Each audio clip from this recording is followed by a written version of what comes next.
Nous disons tout le monde bonsoir, nous souhaitons tout le monde en forme, tout le monde qui se groupe message ça dans TTD, Think Tank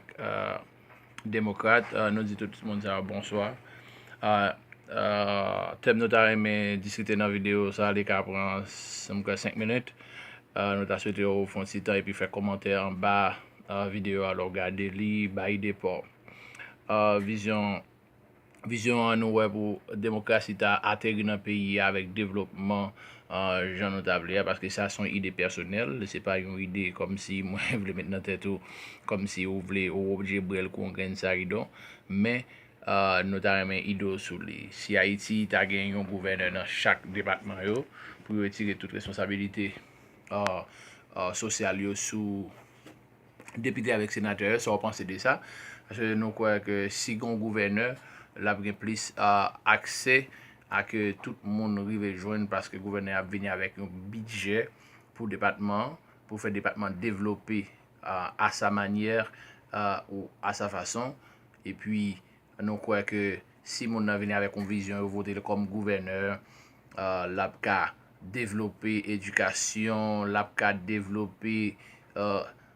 sakre l'agriculture la, lap ka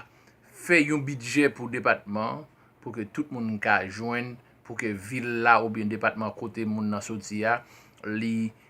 vreman amelyore. E pi nou di kote kob sa ap soti, yon pati nan kob la ap soti nan sakre le tol la. A di si nan chak departement, lor ap rentre, gouverneur a li menm li gen do a veni avek yon budget, li mette yon tol, nan kob ka ap rentre, li ka ouve l'ekol, kob ka ap rentre, li ka amelyore l'opital, e li ka invite kompanyi vini tou pou ke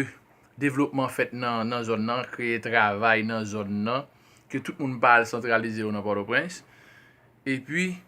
napwe ke mwen pense ke la pi fasil pou ke peyi a devlope. E pi ap bon prezident ki pou chita avèk moun zaro, li nou gen 17 minis, 18 minis, nek zaro, yo chak apre la afe pa yo, gouvernement li menm lap gen kabine li, ki ap jere bagay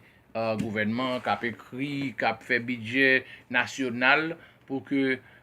moun sa yo menm, gouverneur yo menm yo fe budget pa yo, yal chita avek prezident. E pi, prezident li menm lap la pou li voye bagay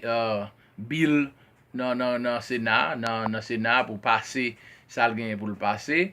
e pi pou fe chanjman total nou bezwen. Apre sa, kesyon mda reme pose nou,